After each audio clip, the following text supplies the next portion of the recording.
Bonjour, je termine avec la deuxième partie de traitement de texte en utilisant Word 2007.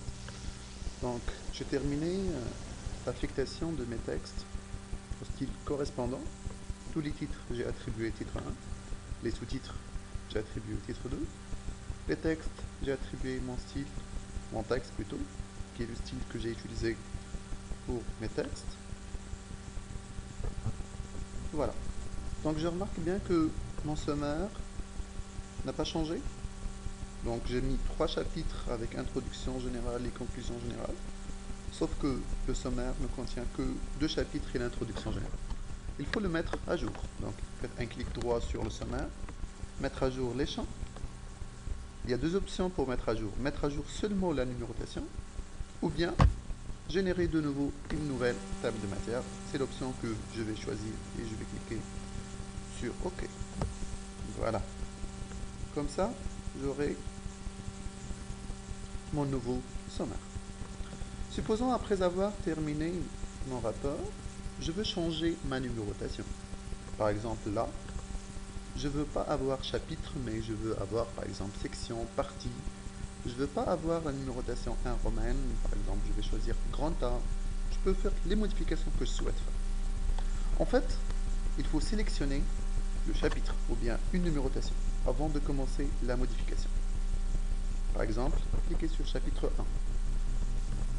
1. Allez, liste à plusieurs niveaux, et remarquez bien que toute la numérotation a été sélectionnée.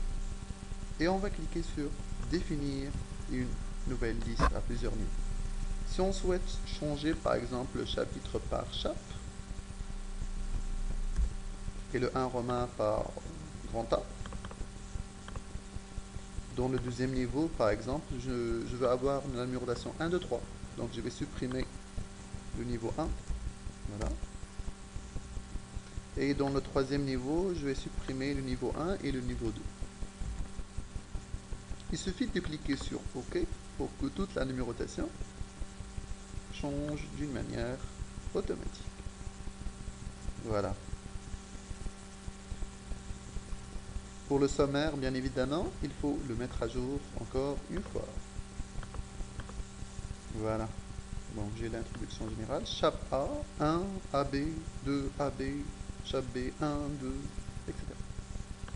Maintenant, si je souhaite de nouveau reprendre ma première numérotation, faire la même chose, sélectionner chapitre A, liste à plusieurs niveaux, définir une nouvelle liste à plusieurs niveaux, chapitre, je vais changer ça à 1 romain. Dans le deuxième niveau, je vais mettre le curseur au début et je vais inclure le niveau 1, ensuite point. Dans le troisième niveau, je vais mettre le curseur au début, je vais inclure le niveau 1, point, le niveau 2, point, petit a. Je vérifie que style à appliquer à niveau 1, c'est titre 1. Pour le niveau 2, c'est titre 2. Pour les niveau 3, c'est titre 3. Vous voyez, je clique sur OK et automatiquement, je reprends la numérotation. Mettre à jour mon sommaire, comme toujours. Hop, et j'ai ma nouvelle numérotation. Passons maintenant pour parler un peu des entêtes, des pieds, des sauts de section, sauts de page. L'introduction générale doit commencer dans une nouvelle page. Donc il y en a des gens qui font des entrées, jusqu'à ce que l'introduction générale atteint la page suivante. C'est une méthode déconseillée. Alors comment va-t-on procéder? On va mettre le curseur dans la première lettre de chaque chapitre. Et on va aller mise en page, saut de page, et on va faire non seulement un saut de page, mais un saut de page et un saut de section. Hop. Donc, je vais aller au menu Accueil. Il y a un petit pi là qui s'appelle Afficher tout. Il va m'afficher les caractères non imprimables que j'arrive pas à voir à l'œil nu. C'est quoi les caractères non imprimables? Ce sont les espaces, les entrées, les tabulations, les sauts de page, sauts de section que je viens de faire là.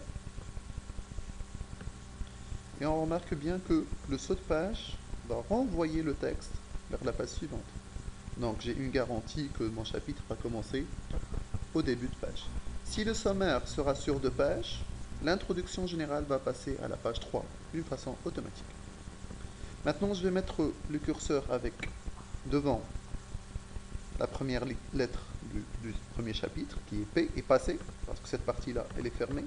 De même, toutes les numérotations que Word gère automatiquement sont fermées. Il ne faut pas les toucher, parce que c'est une partie qui est gérée automatiquement, il ne faut pas la toucher. Donc, on va mettre le curseur devant de P. Allez, mise en page, saut de page, page suivante. Et de même pour le deuxième chapitre. Si je souhaite saut de page, page suivante. Le troisième chapitre, il me reste 2. Saut de page, l'option numéro 4, là. Hein. Saut de section avec page suivante, pas la première, s'il vous plaît, pas la première. Page suivante. Finalement, la conclusion générale, saut de page, page suivante. Voilà, comme ça, si je mets à jour encore une fois ma table de matière, je vais voir que les numéros de page ont changé là. Passons maintenant à l'entête au pied. En faisant un double clic dans la partie haute de la page, je peux entrer à l'entête. Une deuxième méthode, c'est aller à Insertion, Entête, et choisir Entête vite.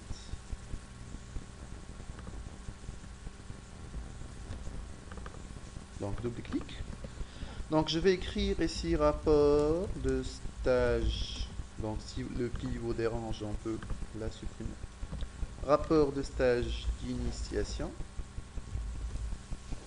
Je clique sur le tab du clavier. Encore une fois sur le tab du clavier. Et là, je vais écrire par exemple le sommaire. Je vais insérer une ligne horizontale.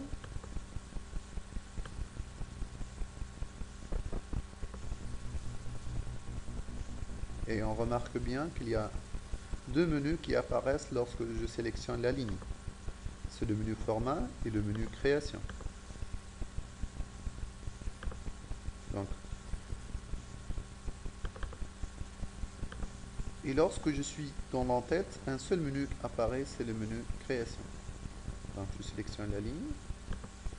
Je vais la rendre plus épaisse. L'épaisseur là. 3 points par exemple. Voilà. Et pour ces textes-là, je vais les rendre inclinés.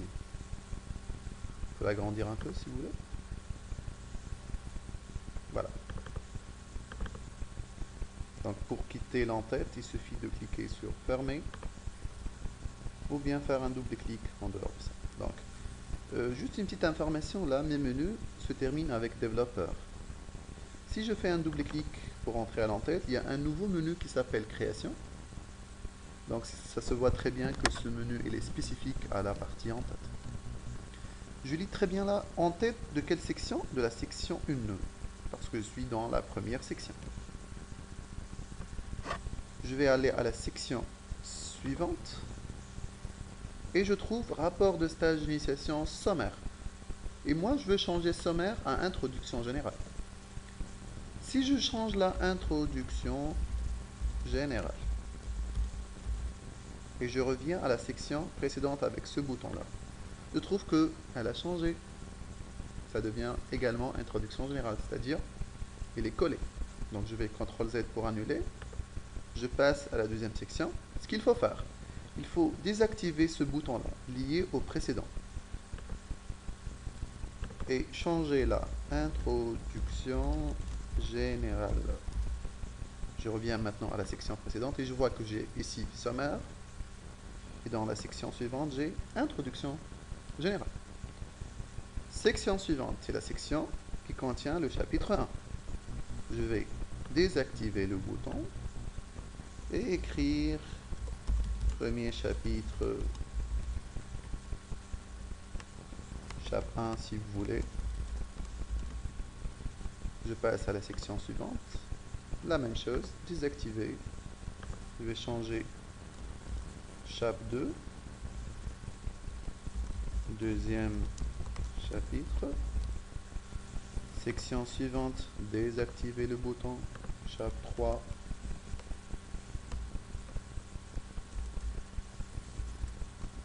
Troisième chapitre. Section suivante. Désactiver le bouton avant de changer. Conclusion générale. Je permets les en-têtes maintenant. Dans la partie sommaire, j'ai sommaire. Dans l'introduction générale, j'ai introduction générale. Dans le chapitre 1, j'ai chapitre 1, etc., etc. Bien sûr, si le chapitre il est sur 2 pages, chapitre 1, l'autre page c'est chapitre 1. Parce que je suis en fait dans la même section. Remarquez bien que j'ai 6 sections. Pourquoi 6 sections? Parce que j'ai fait 5 sauts de page avec saut de section. Une pour l'introduction générale, une pour la conclusion générale, et 3 pour mes 3 chapitres. Maintenant, passons au pied de page. C'est quoi le pied de page? C'est la partie basse de la page. Donc, je vais écrire, soi-disant, mon nom ici, ou bien Isetrades, ou bien ce que vous voyez. Je vais écrire ici page, tiré. Si vous écrivez 1 au clavier, faites très attention. Le 1 va rester pour toujours, donc toutes les pages vont prendre page 1, page 1, page 1, et ça ne va pas changer. Donc il ne faut pas inclure la page ainsi. Comment ajouter le numéro de page? Donc allez au menu création, bien sûr qui est le menu spécifique au pied. Allez au numéro de page. Il vous présente la possibilité d'ajouter des numéros de page. En haut, en bas de page. On va choisir la position actuelle. C'est la position du curseur. Hop. Et comme ça, je vois que les pages changent. 1, 2, 3. Voilà. Je vais rajouter une ligne horizontale, comme je l'ai fait pour mes en-têtes. Donc, voilà. Je vais changer l'épaisseur à 3, comme je l'ai fait pour les en-têtes également. Je vais la rendre horizontale. Voilà. Un peu plus moins courte. Et c'est bon. Voilà.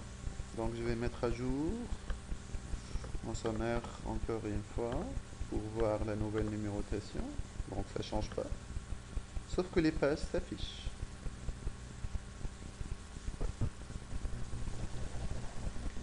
Reste une dernière chose, il faut que l'introduction générale soit la page 1 et pas la page 2.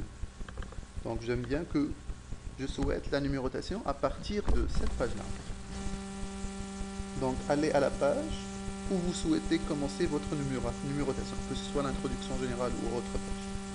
Donc on va aller au numéro de page, format de numéro de page, et on va choisir l'option à partir de, au lieu à la suite de la section précédente qui est l'option par défaut, on va choisir à partir de, et on choisit 1. Donc on marque bien que la numérotation change et ça devient à partir de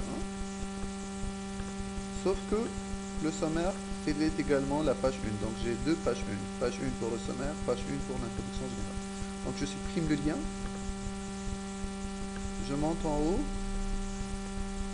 Et j'élimine ma page d'initiale.